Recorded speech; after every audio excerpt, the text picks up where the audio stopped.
I do consent to being recorded. All right.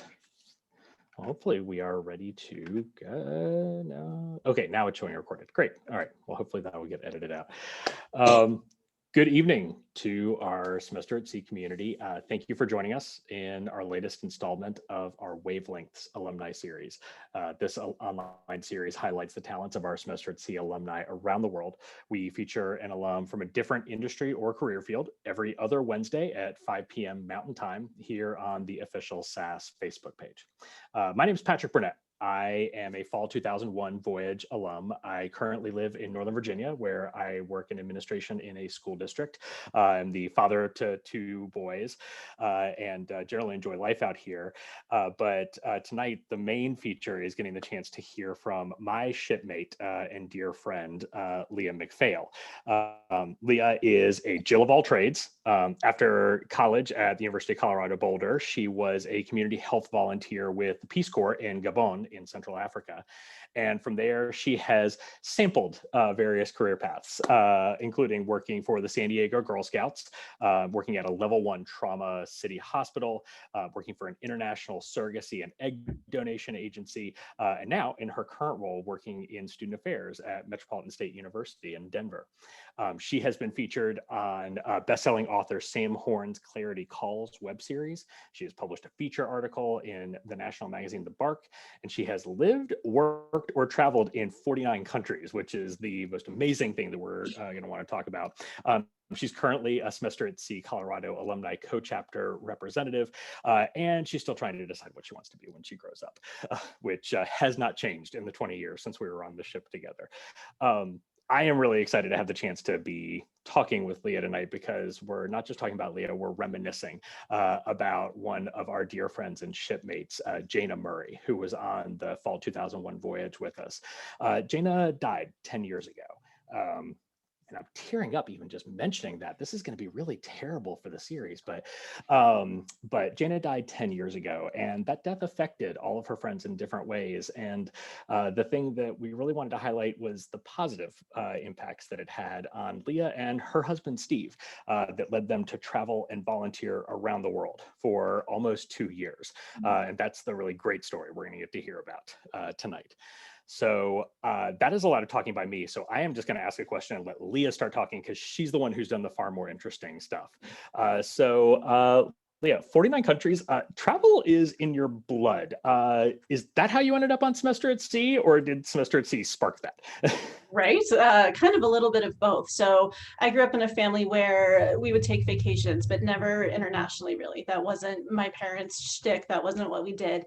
But I had always just had this innate interest in other places and other people, in exploring things outside of my sphere. I was a voracious reader, so I was just always surrounded by these different places. So by the time I got to CU Boulder for undergrad, I attended one of their first study abroad fairs, and Semester at Sea was there. And I remember thinking, oh, how cool. You know, instead of being in one spot, I would have this chance to sample all these different regions around the world, places I had only read about or heard about, but had never been. So I knew in my mind I was going to do it, made that happen. And I had actually signed up for it. Patrick, I don't know if you knew this, but I had signed up for the spring 2001 voyage, but there wasn't enough space. So I was actually bumped to the fall. So I was never supposed to be on the fall. But got bumped to that, and that's where all the magic started, right? So that is where the magic started. It is. And I remember I was thinking about when I first met Jana, called her Jay, and was walking back to my my cabin after a class, and was just trying to process. And, you know, I'm an introvert, so I needed to journal. I needed to just, this is a lot going on right away, as you all can probably recall. And there was this blonde sitting in the hallway looking green and yellow and sweating, and basically just started shouting at me to please come sit next to her, because she thought she was going to puke. So could I hold her hand and find some crackers and find some Kleenex? And I just remember sitting there going, what the heck is going on? Who are you? Yeah. Here I am, my little introvert, wanting to scurry away, and she was just kind of a hot mess, feeling seasick, like much of the ship was on that transit to Japan. And that's really, we look back, well, Jane and I looked back at that, and that's kind of, we called it falling in best friend love. Didn't take long Yeah. For that to really just start. We were two so different people. Again, she was an extrovert to the nth degree. I was an introvert. She came from a more conservative family. Mine was more liberal. She was studying business. I was very much in the arts and sciences. So we were just polar opposites. But we both had this innate interest in seeing the world and exploring as much as we could. And that's what brought us to Semester at Sea. She also wasn't supposed to be on that voyage. She got on last minute. So it was one of those, everything for a reason. And and I was a last minute too. I was supposed to be studying abroad in Japan, but it fell through at the last second. I managed to get into the voyage. And the other difference that you and Jaina had is that among those other differences that Jaina had, of course, we know this, had spent a lot of time traveling abroad earlier, living abroad, living in Australia, living in Norway as part of her family's travels, and had developed some pretty fascinating life skills as a result, including the ability to sleep in any position, in any situation, anywhere, because she was so used to falling asleep in airports. But true. But yeah, it was a lot of kismet to have all of us be pulled together, and you were absolutely inseparable. The two of you are such different people. A lot of us called you any sort of portmanteau of your two names, Leanna, Gia. I think Leanna stuck a little bit more. A lot of us called you Mama on the ship, but you and Jaina really did have that special bond. What is it about the ship you think that actually encouraged that?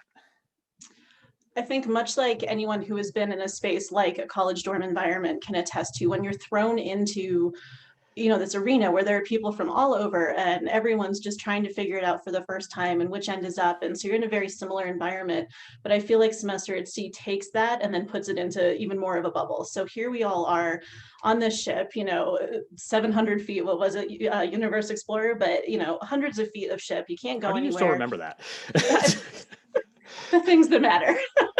But just really not, having all of these people in this environment from all over the world, just this little microcosm, and then having the staff and having the faculty and having the crew and just this cosmos of people just being in this space. And then of course, Patrick, we were fall 2001. So we were 2 days outside of Japan and the terrorist attacks, 9/11 happened. So then add that to the experience of being in this singular place at the singular time. And then all of us were in this arena of trying to process global trauma, making sure that family and friends were okay. Really just being in this experience where we were looking at it from outside, right? We were seeing the news and we were getting all this information, but looking at it from abroad was, I think, a really unique experience. So I think that when I look back on it, that's really what it is. It's that college experience, which is already so intense and creates these bonds, but then being on a ship and having something as massive as 9/11 happen, and then having these people that are going to be the only ones who really understand anything that you went through, not just 9/11, but walking down the streets in Chennai and trying to cross the street in Singapore and going down the Amazon in Brazil. It's just, you could start conversations with people on the ship that way and nobody batted an eye, but you come home and everyone thinks you're either spoiled or completely out of your mind, right? So I think, or both. Yeah. And I so relate to that because I was lucky. Jaina and I went to college in the same city. So when we got back, for our senior years, we were in Washington, D.C. together. And so we were the people that could connect to one another as the, no, we're not in fact insane. That did actually happen. And we had each other to lean on. But you and Jaina never lived in the same place after being across the hallway from one another on the Red Sea, the best day. But you never lived in the same place together. So what did your friendship look like after the boat? Of course. And that makes me laugh too, because as you mentioned, Patrick, just being on the ship, we were inseparable. I remember we had to have conversations around how it was like dating her, basically. I needed to have my space because she needed to be near people and talk and have me there all the time. Like, Jane, I need some room. So we went from that and just needing and wanting to share all of these things together to coming home. And then, yes, Patrick, I was either in Colorado, I was in the Peace Corps in Africa, I was in California, and then she vacillated between Texas or the DC area. So we were never in the same time zone. And really, it just took, as it does with any relationship, just a commitment to wanting to be there. So it was endless texts and phone calls. And I actually just found in my basement the other day letters that she wrote to me from her job, by hand, just ridiculous Jana stories. So we would write letters. We were back and forth all the time. I spent what little money I had my last years of college flying back and forth to DC or flying to Texas to see her there. And really, we just, right in your early 20s, you're just trying to make sense of the world and where you are and what you're doing and all of those huge life moments, like, what jobs you're going to pursue and who you're dating. And is this a potential life partner? And should I move? Or just anything that would possibly come up. We were first ones on the phone with each other. When I got engaged, she was the first one that I called. I had kept it a secret because I was traveling internationally and didn't tell people beforehand, but got off the plane in Denver. She was the first one, picked up the phone, told her, Jay, guess what? So it really just was that commitment to just, and kind of being silly together. When I was in Edinburgh, Scotland, working there, I was getting close to coming back to Colorado. And I remember telling her, just don't come and visit me, because she had mentioned that she might be coming out. And I said, it's just nuts. I'm trying to end work. I'm trying to pack. And then I got a call the next day that said, hey, I'm at the airport. I'm getting on the plane. I'll be there in about, a few hours. So just make sure you're at the airport to pick me up. So just that kind of level of, first of all, that was totally Jana. That's, that's just what she did. Don't mind me. I'm just going to fly across an I'm ocean just going to tomorrow. fly across the ocean and surprise you. Even though you expressly told me not to. Yeah. Exactly. And we had a blast. And so it was just things like that, just always loving and supporting and still calling each other out on whatever was going on. Yeah. But just that sense of support. And really the last time I saw her was at my wedding. And I had, it was a very small wedding, so only a handful of people were there, but she was the first one who showed up. She was the last one to leave at the airport. And that's really my last memory of her, right? Is just this hug. And Patrick, you remember her hugs. But where you just feel like you can take on the world because she loves you. And she was magic. So she was my soul. And that's really what it looked like post-semester at sea, was just always being there, flying across the country, doing silly things, being stupid together. But then when it really came down to it, talking about how we were going to raise our kids together and what it would look like to be married and all of those things that I'm now walking through. And she's not there. She was someone that could inspire you to do things that you would never consider doing. The last time that I got to spend with her was when she called me at 11 o'clock on a Saturday night when my when my wife and I were being very boring and were already in pajamas and going to bed. And she called me and said, I'm back in town. Other mutual friend is here. We're at this place you need to use to work. You need to come here right now. And my wife and I looked at one another and said, well, it's Jana. She asked. So you don't say no. So you don't say no to her. And so that's a pretty special thing to look back on. Absolutely. And it's good to focus on those things because, we don't, the two of us, I don't know if we've talked about this really. So hello, SAS alumni community. You're going to get this in live time. When Jana was killed, how those of us, the informal phone tree, and having to try to get in touch with you. Obviously, I knew your family, and when I couldn't get through to you, I was calling your parents and trying to get through to them. I would very much like to never have that conversation again with anyone else. Yeah.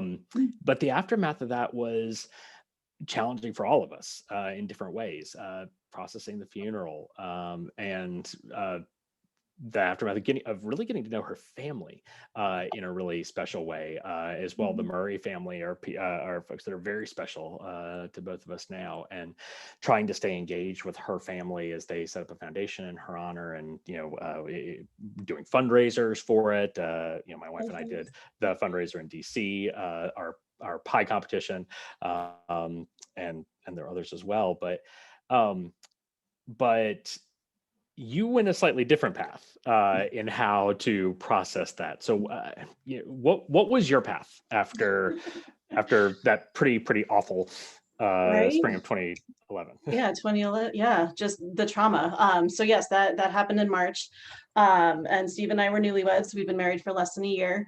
And then actually a few months after Jana, sidebar, we lost my dog, which was also horrific and terrible. And all of these things just kept happening in 2011, where Steve and I got to the point and we just realized, you know what, this doesn't feel right. And we had been talking about traveling. By that point I had done semester at sea, I'd done Peace Corps, I'd done my own travel.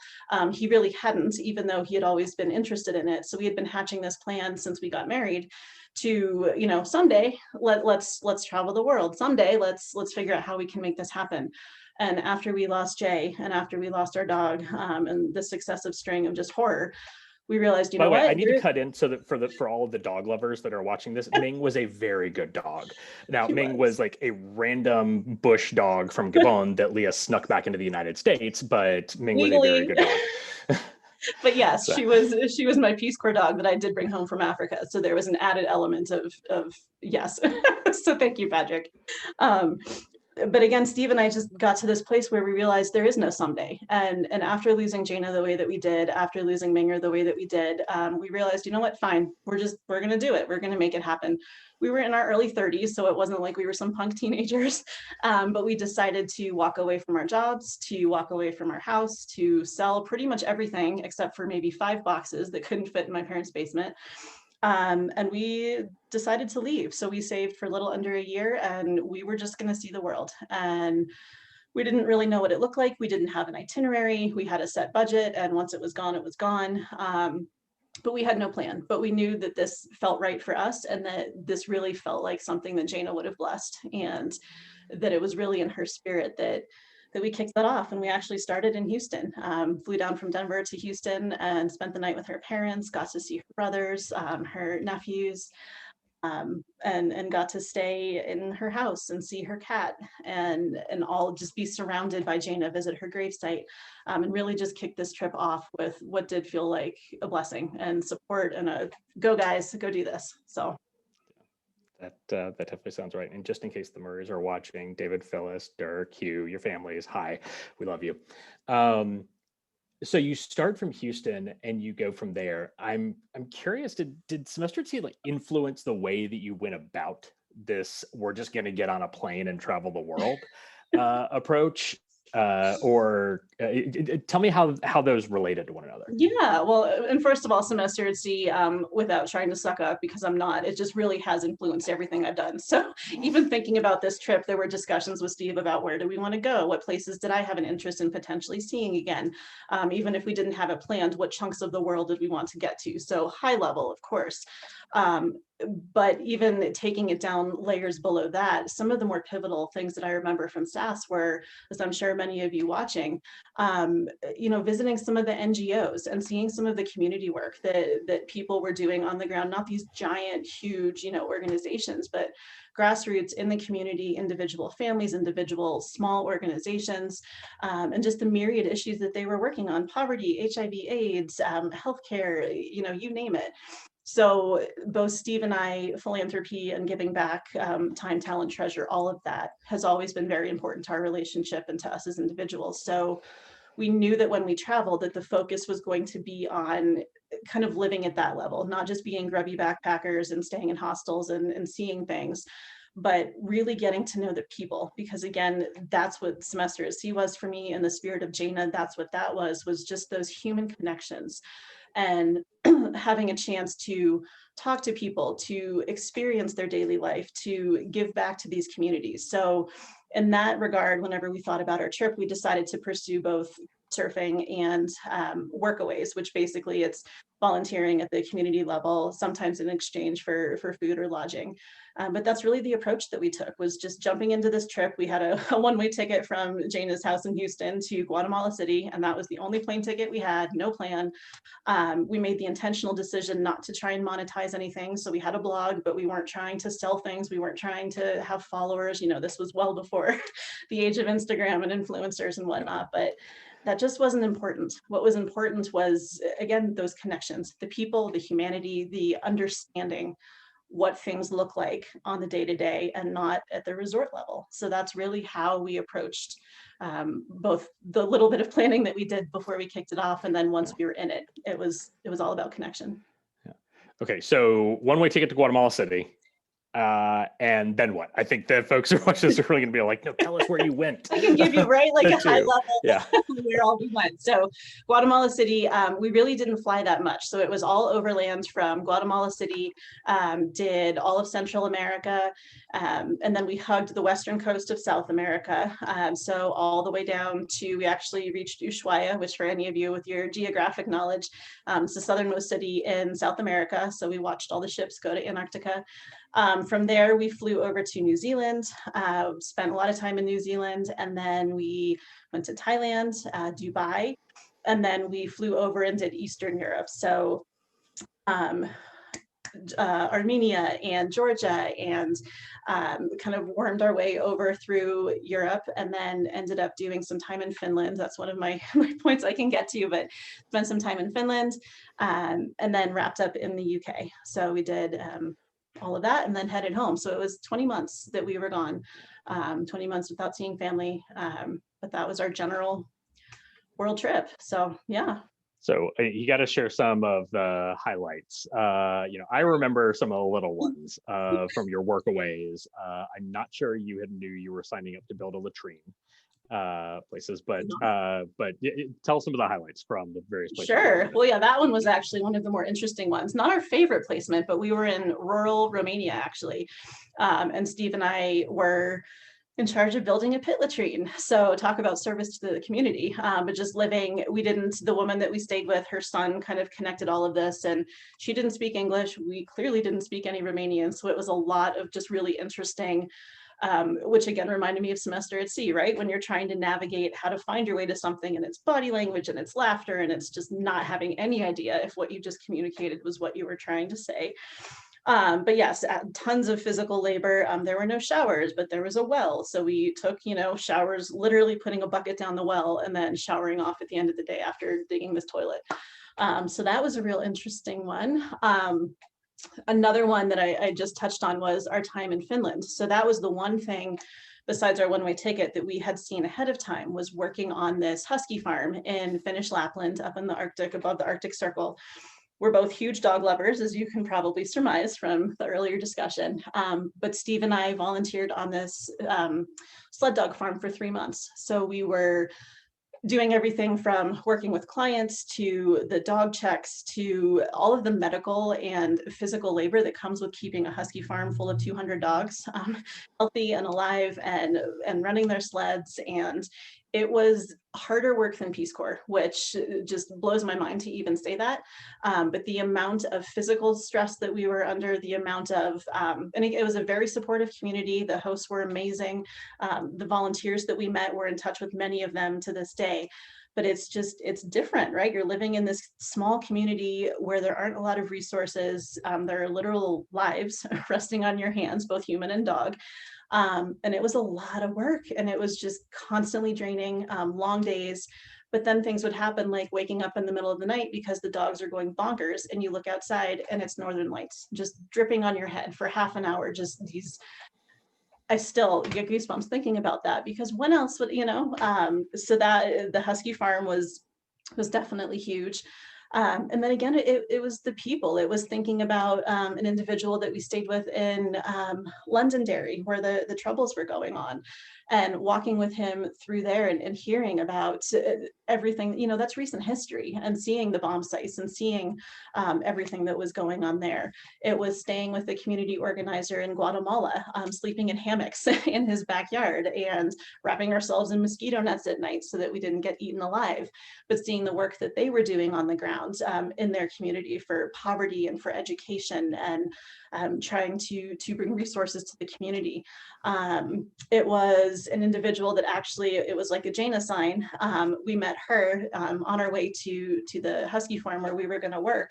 And just that instant connection where I feel like every once in a while, you just know that that person is your people, and that you're going to be in touch. So there was just so much. And the places that we met, you know, I think there's still about 10 of them that are on our Christmas card list that we're still in touch with.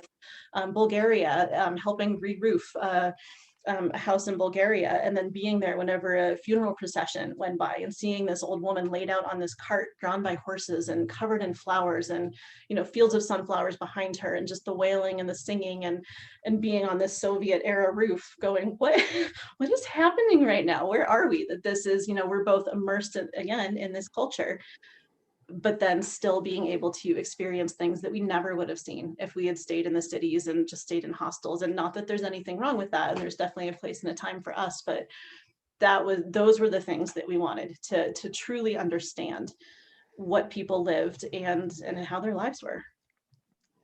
And of course, we gave the context that this trip started with the push coming from tragedy. Do you feel like the trip provided some processing time? Closure is definitely not the right word, but the ability to actually go through what you needed to go through. 100%. And I think for me, so much of what I was going through in 2011 when all this tragedy went down was just being in this physical environment where I was reminded constantly, there's the beach that I saw Jane on at my wedding. Here's the spot where I, you know, saw my dog. Here's the spot where I dropped Jane off. You know, I was just surrounded by these physical memories. So for me, for lack of a better word, you know, kind of fleeing the scene, that's what I needed to do. I had to get myself out of that environment. And I remember writing about this endlessly on the blog, just you have so much time to think. So on one hand, while I don't necessarily think that you should run away from your problems, in this particular instance, it did, Patrick. It just gave me this space and this time, you know, sitting on 24-hour bus rides in Argentina, where I would just stare out the window. I didn't have a podcast on, I didn't have a book. I would just stare and just, you know, be in those memories and be in that processing. And I just had the physical and the mental space to really think about what had happened and what that meant for my next steps that I don't think I would have had if I was still enmeshed in my life in San Diego and having to go to work and having to be in the grind and having, you know, just being solely focused on all I need to worry about is where I'm going to sleep tonight. It really did. And then when Steve and I were abroad, guess what? Life goes on, right? You know, you think that things are going to be drastically different, but they filled our positions right away at work. We had people have babies, we had people get married, we had people die, just this whole sense, just like on semester at sea, that life carries on, and not necessarily without you, but just that we're such a small part, right, of this much bigger thing. And that's something that Steve and I very much experienced, was the time and space to process trauma and grief and tragedy and what that meant for us as a couple and individuals. But then also just the knowledge that, you know, at the end of the day, we're a very small part of this bigger puzzle, and life goes on. And life went on, and culture went on, and you came back and you had that same culture shock that we all have as SAS alumni, where you get off the ship and you say, where am I? And that happened to you for a second time. What was that like? It did. And again, I think a lot of this will probably resonate with most of you on the ship. But just coming back in, American grocery stores are just mind-boggling. And it wasn't like we were only traveling in developing countries, but coming back and the fact that everything is open 24/7, and the kinds of variety, and everything from gluten-free to vegan to, you know, you name it, just the shelves and the abundance and the endless fluorescent lights. That was something where, much like semester at sea and much like coming back from Peace Corps, reentry after our trip was very much kind of stayed at home a lot because it was just sensory overload to even try and go to the grocery store. Customer service, everyone laughs about it, that Americans are so overly friendly and how much of it is real. But that was something that stood out so many times on our trip, was just, we're a very customer service centric country in general, and that's not the case. And again, that's our culture, so there's nothing wrong with it being the flip side. But being so aware of a waiter asking me if my meal was delicious and if I'd like a water refill, those types of things didn't happen abroad all the time. And then again, we kind of touched on it in this conversation, but nobody besides Steve, and even then he wasn't in my head, but nobody will ever get right what we went through. So just like on semester at sea, Patrick, where nobody will ever fully understand what it was like to be on that ship together, we would come back and just that same thing where we're still trying to process reentry and tell people stories and not come across as snobs and share these life-changing moments. But people just don't get it. And it's not that they're not trying, especially if they love you and care about you. But again, like SAS, it's just, unless you've been in it, there's just what are you relying on to try and understand, what the person's telling you. So those were probably the biggest ones for me, which again, I think probably resonate a lot with the group tonight. Yeah. So you guys returned in around 2014 and there, and life has continued from there. You have a child. Now it's like life has continued. How has semester at sea, the relationships you had, Jana and others, how have they continued to influence what life has looked like after your travels as well? Absolutely. Well, professionally, again, everything I can, or in general, I can tie any of my life decisions and my big momentous things back to my time on semester at sea. So we've touched on some of those. So after SAS, I did decide to pursue the Peace Corps because that was something that I felt I really had a stronger sense of after visiting some of these communities and seeing what service would look like in a place vastly different than my own. So being able to do that, my interest in giving back, and again, that community involvement has been something that I'd carried. You touched on my random hopscotching of jobs, but really the undercurrent in all of that, even being an introvert, which doesn't make sense, is the relationship building, and how, whether it was Girl Scouts or whether it was Denver Health, a city hospital, any job that I've had has had some kind of focus on different cultures, on understanding layers of identity, on different languages, on exposing people to the variety of humanity. So and then again, those personal connections. So everything that I learned and saw and smelled and touched on SAS somehow found its way into my meandering zigzag of a career path. And then personally, it's the same thing. I met Steve because of who I was dating on semester at sea at the time. So I never would have met my husband if I wasn't on the ship. And my son is now 5.5, and he has grown up his entire life with seeing semester at sea emblazoned on posters, on postcards, hearing stories, looking through my photo albums.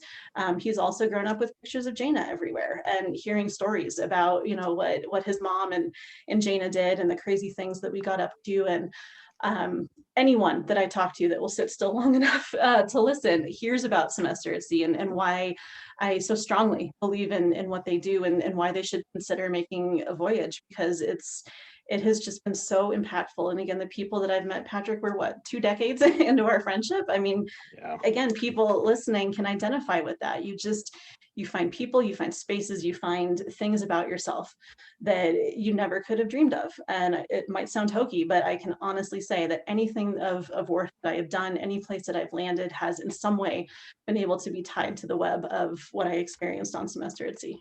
Yeah. Well, it wouldn't be a semester at sea discussion if we didn't get at least one story from when you were on the ship. So you got to share at least one thing from the fall 2001 voyage. At least one story. Well, I'll probably have to do one that you were in on, because we got to get some Patrick ribbing too. But I still love the time that a handful of us spent in Singapore whenever we rented those bicycles. Do you remember? We had the tandem bicycles. So first we had to figure out how to ride said tandem bicycles, and then we had to do it without falling off, which was not successful for Jaina. I still remember that picture I have of her with the skinned knee being all sad. And Former just ballerina with no balance. It was very strange. but just being, I don't even think we were drinking at that point in the day, but just, you know, being completely ridiculous and seeing Singapore on a bicycle and renting a house and spending the night with no air conditioning on the beach in Singapore and just having a ridiculous time. And then of course, as I'm sure again, everyone listening can recall, the Olympics were such a blast, and Neptune Day, and you know, Patrick, we were part of the Red Sea, as you mentioned, and just the costumes and the things that we came up with. And one of the pictures in my study, I wish I had it, but it's a picture of me and Jaina kissing, you know, the Red Bull that became our mascot for the Red Sea, and Neptune Day and kissing the fish and getting covered in just disgusting slime, and you know, all of those shipboard things that were such a blast, I think, for everybody, no matter what your itinerary was on your particular voyage. But Singapore, and then of course, how could I forget karaoke, right? Our first port, and oh, just the tragedy of singing, tragedy for me. But all of us just in those magical Japanese karaoke rooms and singing karaoke for far too many hours and being not so great at it, but having so much fun. So I don't know if you have anything to add, but those are probably some Speak of for my yourself. I was great at karaoke. But yeah, not me, not no, me. There's definitely plenty that I remember as well. And in no small part, I think one of the things that I always appreciated about the ship, and from the friends that we had and folks that we've known that have been on the voyage afterwards, is that it does create this community where you are interested in hearing the stories of the people that went after you. So, you know, we would get to a country and, I'll use Brazil as an example. You and Jaina went off to do the Amazon, and I didn't. I stayed in Salvador to explore that city and learn a little bit more about it. And it was pretty amazing to be able to come back together and be able to share those experiences. It was almost like you got the bonus knowledge of what others went to do, both onshore and aboard the boat. So although I know I'm not supposed to call it a boat, I got in trouble. It's a ship, not a boat. I got in trouble with the captain 20 years ago for calling it a boat. And then I got in trouble for calling him a name for getting in trouble about that. But it was such a wonderful formative experience that's influenced both of us. And I'm glad to have had this chance to talk with you this evening about, it's been 10 years since Jaina's death, 20 years since the ship. We miss her, we miss the stories as well, but your story and your passion is really inspiring. We're really grateful that you took some time to share it tonight. So I guess I will wrap up and just say thank you to all SAS alumni friends for joining this evening. As you consider giving back to causes that you care about, this is the Singing for the Supper. We want to encourage you to remember that Semester at Sea is a 501c3 nonprofit organization. We need your support more than ever to ensure that the organization can keep providing these wonderful experiences for students in years to come. Gifts of any size make a difference. So also invite you, please join us Wednesday, August 18th at 5 p.m. Mountain time here again on the SAS Facebook page. There'll be a conversation with the SAS CEO, Dr. Scott Marshall, and Colorado State College of Business Associate Dean, Dr. Travis Maynard. They're going to be talking about the overarching partnership between CSU and SAS, as well as the new partnership specifically between SAS and the CSU College of Business. So if you or someone you know from your voyage have an interesting story to share about how SAS influenced your life or career path, we are always looking for more folks to participate in Wavelengths. So please email wavelengths@semesteratsea.org to be considered for a future Wavelength series segment. So thanks so much, everyone, for tuning in to hear some of our stories, and hope you have a great night. Thank you.